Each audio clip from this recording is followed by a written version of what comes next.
University initiative ہے یہ جو آپ کا لینگویج کا آرکائیونگ کا ڈاکیومنٹیشن کا، اور یہ نہ صرف ایک لینگویج کی ڈاکیومنٹیشن ہے، میں یہ ذاتی طور پر سمجھتی ہوں کہ یہ کلچرز کی ڈاکیومنٹیشن ہے، یہ وہاں کی ہسٹری کی ڈاکیومنٹیشن ہے، یہ وہاں کی ثقافت کی، اس کی ہیریٹیج کی قومی تشخص کی ڈاکیومنٹیشن ہے. تو یہ ایک ہولسٹک کمپریہنسو جو چیز ہے، اس کو ہمارے اسکولز، ہماری یونیورسٹیز اور ہمارے کالجز کے اندر بھی انٹیگریٹ ہونا چاہیے. تو جو FDE کے اندر، فیڈرل ڈائریکٹریٹ آف ایجوکیشن کے اندر 450 اسکولز کالجز ہیں اسلام آباد میں، اور میں پروونسز سے بھی ہم بات کریں گے کیونکہ پاکستان میں اس وقت ایک اپرچونٹی ہے، ایک کولیشن گورنمنٹ ہے، تمام صوبوں کی ریپرزنٹیشن ہے، تمام اکائیوں کی ریپرزنٹیشن ہے. تو وہاں اس قسم کے انیشیٹوز جو ہیں وہ بہت آسانی سے انٹیگریٹ ہو سکتے ہیں پروونشل ڈومینز اور ایجوکیشن کے اندر، کیونکہ 18ویں ترمیم کے بعد جو ایجوکیشن ہے وہ صوبائی سبجیکٹ ہے، لیکن اسلام آباد کی سطح پر ہم کر کے اس کو ہم ریپلیکیٹ کر سکتے ہیں. تو آپ اپنا کوئی اگر نمائندہ دے دیں تو وہ ہمارے جو فیڈرل ڈائریکٹریٹ آف ایجوکیشن ہے وہاں اسکولز، یونیورسٹیز اور کالجز جو ہیں اس کے اندر ہم اس کو سٹارٹ کروا سکتے ہیں، اس کے اوپر کمپٹیشن کرا سکتے ہیں، اس کے اوپر بہت سے ایسے ٹولز ہیں جن کو استعمال کر کے اس کی آگاہی جو ہے وہ ہم کر سکتے ہیں. یہ کچھ، لیکن یہ جتنی جلدی کر لیں تو آئی تھنک اس کے ثمرات بھی آنے شروع ہو جائیں گے. اور جہاں جہاں باٹل نیکس ہوں گی، جہاں جہاں رکاوٹیں ہوں گی، کیونکہ ایک رویہ ہے، ایک کلچر ہے، لیکن اس کو ہم ذاتی طور پر، اور آپ ضرور منسٹر فار ایجوکیشن اور نیشنل ہیریٹیج جو ہے رانا تنویر صاحب، آپ ضرور ان سے بھی ملاقات کریں. وائل یو ہیڈ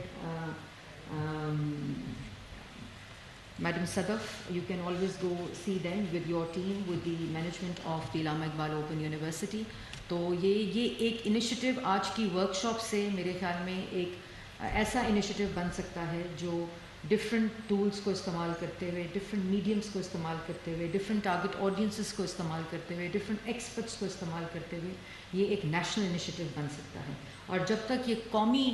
ایک انیشیٹو نہیں بنے گا تو آج 26 ہیں، کل خدا نخواستہ 30 ہو جائیں گی اور یہ تعداد بڑھتی جائے گی. اگر ہم نے اس کو محفوظ کرنا ہے، ان لینگویجز کو آرکائیو کرنا ہے، اس کی اہمیت کو سمجھنا ہے، کیونکہ صرف اسی سے ہمارے کلچر کو، ہماری شناخت کو، ہماری ثقافت کو، ہماری سوسائٹی کو تقویت مل سکتی ہے. اگر ہم یہ سمجھ لیں بحیثیت قوم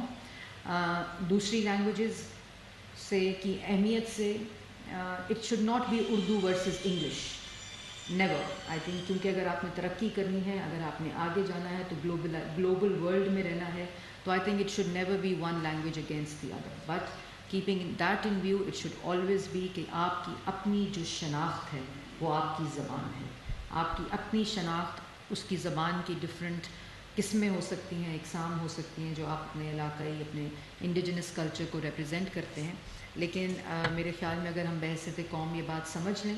ہماری نوجوان نسل یہ بات سمجھ لے، لیکن پہلا ہم سب کا فرض ہے کہ ہماری وہ نوجوان نسل جن تک یہ پیغام، یہ انفارمیشن نہیں ہے، وہ پہنچانا ہے. اور آئی تھنک یہ رائٹ فورم ہے. اور اس فورم کے بعد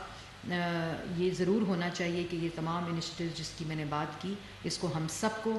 فریضہ سمجھ کر لیڈ کرنا چاہیے، تاکہ ہم اگر اگلے سال اسی ورکشاپ میں کھڑے ہوں تو ہماری جو 26 زبانیں ایکسٹنکٹ ہو رہی ہیں ان کی تعداد میں کمی آنی چاہیے، اور یہ ضرور کوشش کرنی چاہیے کہ وہ تعداد جو ہے وہ بڑھنے نہ پائے. تو یہی میری کچھ چند چیزیں تھیں. میں اپنی ہمبل کیپیسٹی میں آپ لوگوں کے ساتھ کسی جگہ پر آپ کو اس انیشیٹو کے لیے نیشنل ہیریٹیج کے اندر یا ایجوکیشن کے اندر یا منسٹری آف انفارمیشن کے جتنے پلیٹ فارمز ہیں، ہمارے ڈیجیٹل پلیٹ فارمز بھی ہیں، ہمارے پاس ریڈیو پاکستان کی آواز ہے، ہمارے پاس وہ خود ایک ایسی زبان ہے جو ہماری تاریخ کو بیان کرتی ہے. پاکستان ٹیلی ویژن خبر کی دوڑ میں اپنا اصل مقصد کھو بیٹھا